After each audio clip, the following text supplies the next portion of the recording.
मैं Pandit Shivanand astrologer and vastu consultant. अभी मैंने कुछ दिन पूर्व पिछले हफ्ते एक वीडियो बनाया था। उसमें मैंने वास्तु का जिक्र किया था कि दिशा कोई माना नहीं रखती है। बहुत से दर्शकों का मेरे पास फोन आया था कि यह प्लॉट के लिए यह नियम है या मकान के लिए नियम है। सबसे पहले देखिए, आप मकान बनाएं या प्लॉट खरीदें, उन दोनों के लिए सेम नियम है।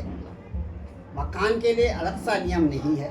मकान जब बन गया तो आपका नियत जगह पर आप उस सामान को रखिए वास्तु के हिसाब से।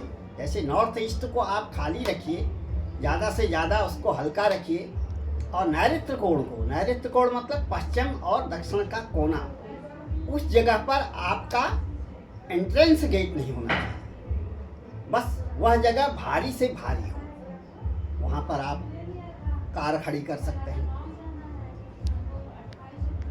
भारी बक्सा रख सकते हैं या भारी कोई भी सामान रख सकते हैं वहाँ पर, जिस वेट ज़्यादा देना है उस चीज़ को, और कवर भी ज़्यादा से ज़्यादा करना है, खुला नहीं रखना है उस स्थान। या आपके प्लॉट पर भी यही नियम होगा। आप वास्तुकार से इस प्रकार डिजाइन कराइए इसका, अपने मकान का जो हम बनाने जा रहे हैं आप, कि गेट हमारा नैऋत्य कोण पर न हो। नैऋत्य कोण मतलब दक्षिण और पश्चिम का कोण, और ईशान कोण मतलब उत्तर और पूरब का कोण। वह हल्का से हल्का रहे, और कोशिश कीजिए कि उस स्थान पर ईशान कोण पर अपना घर का मंदिर बनाइए, और मंदिर का कमरा बिल्कुल सेपरेट होना चाहिए। अपने रहने के लिए हमको सेपरेट कमरे चाहिए, बच्चों के रहने के लिए सेपरेट कमरे चाहिए, ड्राइंग रूम चाहिए हमको बैठने के लिए, डाइनिंग रूम चाहिए। तो पूजा रूम क्यों सेपरेट ना हो? जो सब कुछ देने वाला है, जो अन्नदाता है, जो हमारा भरण पोषण कर रहा है, सब कुछ हमको दे रहा है, पैसा दे रहा है, जीवन दे रहा है, दिमाग दे रहा है, तो उसके लिए हम बहुत से लोगों को देख रखा है मैंने, सब जगह अपना उन्होंने अच्छी तरह से रह रहे हैं, खुले उसमें रह रहे हैं, भगवान को लटका रखा है, एक दीवार में फिक्स कर दिया, उनके लिए नहीं है जगह, खड़े खड़े पूजा कर रहे हैं। ऐसा नहीं। वास्तु के हिसाब से वास्तु भी कहता है पूजा रूम अलग होना चाहिए। पहले पुराने घरों में हम लोगों के, मैं तो पहाड़ से बिलोंग करता हूँ, पहाड़ में एक मंदिर अलग होता था। मंदिर का कमरा वो कहलाया जाता था, अटाई बोलते थे उसे। अटाई भगवान का थान बोला जाता था, और उसी अटाई में एक वेदी बनी रहती थी। है अभी भी हम लोगों के घर में, पहाड़ में लगभग सभी लोगों के यहाँ होती है। उसी में भगवान को विराजमान किया जाता है, उनका सिंहासन वहीं पर रखा जाता है, वहीं पर उनकी पूजा की जाती है, और वह स्थान परमानेंट एक जगह पर स्थायी रहता है। ऐसा नहीं कि कभी कहीं बना दें, कभी कहीं बना दें, कभी कहीं बना दें। मैंने देखा प्लेन्स में कभी भगवान को ले जा रहा है लटका करके, दूसरे कमरे में लगा दे रहा है, फिर तीसरे कमरे में लगा दे रहा है, चौथे कमरे में लगा रहा है, कभी ड्राइंग रूम में भी लगा देते हैं लोग, एंट्रेंस उसमें। बहुत से लोगों को मैंने देखा किचन में भी लगा है। अरे हद हो गई। सब कुछ देने वाला जो है, उसके लिए आप एक कमरा नहीं बना पाते। मैं तो लोग से कहता हूँ, कुछ नहीं, सबसे ऊपर आप छत में चले जाइए, उनके लिए एक टिन शेड बना दें। टिन शेड में ही आप प्लाई का एक वो बना दीजिए, जिससे कि गर्मी ना आ पाए। बस भगवान को वहीं विराजमान रखिए। अभी मैं एक मकान में वास्तु के लिए मुझे बुलाया था देखने के लिए कि वास्तु के हिसाब से यह ठीक है या नहीं है, हम इसमें कुछ चेंज करना चाह रहे हैं। वास्तु के हिसाब से। मैं गया, मैंने बताया, मैंने कहा मंदिर जो है इसके लिए तो कहीं पर आपने जगह ही नहीं छोड़ी। अभी तो मंदिर गुरुजी हमने गलियारे में बना दिया है, गली में बना दिया है, गलियारा बोलते हैं, उसमें बना दिया है। हद हो गया, तुम लोग इतने अच्छे मकान में, बहुत बड़ा मकान था, एक कमरा नहीं बना पाए। अब ऐसा करो, सबसे ऊपर ground floor, first floor, second floor बनता, थर्ड फ्लोर में भगवान के लिए अलग सा एक कमरा बना दो इस जगह पर, नियत स्थान पर। अब इसको बदलना मत, भले ही सिंपल बनाओ। हमने यहाँ पर बहुत ज़्यादा पैसा खर्च किया है, करोड़ों रुपए खर्च किए हैं इस मकान में। अब भगवान के लिए सिंपल बना दो, भगवान को यहीं स्थापित करो तो सब कुछ देने वाला है। उसके लिए तो आपने स्थान ही नहीं रखा। अपना आराम से रह रहे हैं, आराम से खा रहे हैं, अपने लिए कोई किसी चीज़ की कमी नहीं कर रहे हैं, ब्रांडेड कपड़े पहन रहे हैं, अच्छा से अच्छा खाना खा रहे हैं, और भगवान को गलियारे में रख दिया। ये कहाँ की बात, कहाँ की अच्छी बात। इसलिए आपको चाहिए कि भगवान का कमरा बिल्कुल अलग हो, वहाँ पर कोई शोरगुल न हो, विधि विधान से वहाँ पर पूजा करें आप। सायंकाल प्रातःकाल दोनों समय में संकीर्तन अवश्य करें, दीपक अवश्य प्रज्वलित करें, गुग्गल धूल या कोई भी धूप हो आपके पास उसको अवश्य प्रज्वलित करें। चाहे पूजा आप 5 मिनट के लिए करें, कोई जरूरी नहीं कि आप 15 मिनट करें, 20 करें। ऐसे ही तो जो कर सकता है उसके लिए हमने जैसे बताया, दुर्गा सप्तशती का रोज पाठ करें, देवी कम से कम देवी कवच, सिद्ध कुंज का स्तोत्रम इतना तो पढ़े ही पढ़े, हनुमान चालीसा का पाठ करें, 3 बार करें या 11 बार करें, इतना तो करे। और जो नहीं कर सकता है 5 मिनट पूजा करे, भगवान हनुमान जी का ध्यान लगाए।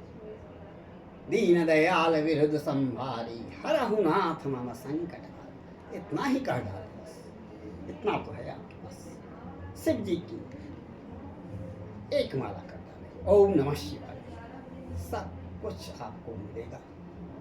भगवान केवल भाव के भूखे हैं, उनको कौन दे सकता है? जो इस पूरी प्रकृति का पालन करता है, पालनहार है, उसको कोई नहीं दे सकता। वह केवल आपकी भावनाओं को देखता है। आप केवल जल से अभिषेक कर दीजिए इसे, उतने में खुश है। बहुत से लोगों को मैंने देखा है कि काफ़ी लोगों का क्वेश्चन भी रहता है, सूर्य को जल चढ़ाएं, इसमें क्या डालें, गुड़ डालें, चना डालें, हल्दी डालें? कुछ नहीं, आप प्लेन वाटर चढ़ाएं। एक तांबे के लोटे में पानी लेके आप सूर्य को रोज जल चढ़ाइए। आपको मंत्र नहीं आता है, आप खाली जल चढ़ा दीजिए, नहीं तो ओम घृणी सूर्याय नमः इस मंत्र द्वारा आप जल चढ़ाइए। वैसे तो सूर्य भगवान को जल चढ़ाने का मंत्र जो विस्तार में है इस प्रकार है, ओम एहि सूर्य सहस्त्रांश होते योरासे जगतपते अंकम्भप्य माभक्त्यागरणार्ति दिवाकरः नमस्तु सूर्याय नमस्तु भानुवे नमस्तु वैश्वानर जातवेते सही ममै तर्ग प्रतिगण देवी देवादि देवाय नमस्ते सत्रै जगदीश्वर सती स्थितिनाशे त्वे तरै ममाज्ञा तुर्णात्मधारणै नमः विरंची नारायण संख्मात्मै नमः सूर्याय नमः भानुभास्कर देवाय नमः। फिर ठीक इसी प्रकार आप ठाकुर जी को अपने घर में विराजमान करते, ठाकुर जी जरूर होने चाहिए, उनमें रोज तुलसा दल चढ़ाइए। तुलसा दल को भी आपको इतवार को नहीं तोड़ना है, तुलसा दल तोड़ने के भी नियम है। रविवार को नहीं तोड़ना है, एकादशी को नहीं तोड़ना है, द्वादशी को नहीं तोड़ना है, अमावस्या को नहीं तोड़ना है, पूर्णिमा को नहीं तोड़ना है। और वारों में भी इतवार है, मंगलवार है, शुक्रवार है, इन 3 वारों में आपको नहीं तोड़ना है। संक्रांति को नहीं तोड़ना है और किसी अशुद्ध अवस्था में ग्रहण आदि में भी तुलसी को हाथ नहीं लगाना है। तुलसी को भी रोज जल दीजिए, तुलसा जी है, रोज सुबह उनको नहा धो के जल दीजिए, हाथ जोड़िए, सूर्य भगवान को भी रोज हाथ जोड़िए। हमारे पितरों की आप रक्षा करें, उनके सारे कष्टों को दूर करें, उनकी आत्मा को शांत दें, ऐसा सूर्य भगवान से प्रार्थना करें। और हमको भी रोग शोक से मुक्त कराएं, चर्म रोग न हो हमारे पास, आंखों की ज्योति हमारी हमेशा बरकरार रहे। हमें ऐसे स्थिति से न गुजरना पड़े जिससे कि हमको ग्लास लगाना पड़े, चश्मा पहनना पड़े। बस भगवान सूर्य भगवान आत्मा का कारक है, आपकी बात को अवश्य सुनेंगे। आपका चश्मा अगर लगा हुआ भी है, ग्लास, आप नित्य सूर्य को अर्घ देते हैं तो ग्लास आपका उतर जाए। मेरी तो एक बार आईसाइट चली गई थी, ऑपरेशन तक की नौबत आई, लेकिन मैं सूर्य को जल डेली चढ़ाता हूँ बचपन से, जब से मुझे याद है। और भगवान पर काफ़ी श्रद्धा है, काफ़ी आस्था है मेरी। चश्मा भी नहीं लगाना पड़ा मुझे, भगवान सूर्य की कृपा से सब कुछ ठीक। और मैंने अभी जैसे कहा कि आप घर में ठाकुर जी को अवश्य विराजमान कीजिए, उनको तुलसा दल फूल लगाइए, भोग लगाइए उनका, प्रतिदिन उनको भोग लगना चाहिए भगवान को भी।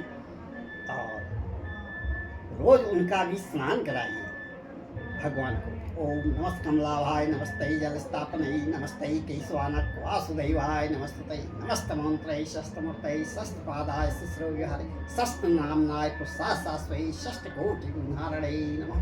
चंद्रमा मनसो जातो चक्षुषो सूर्यो अजायत।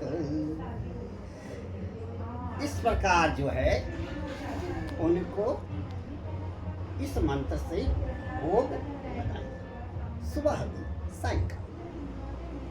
और भोग में मीठी चीज़ों को ज़्यादा लगाइए। जब भी जो भोग लगा रहे हैं भगवान को, कोशिश कीजिए मीठी चीज़ों को लगाइए।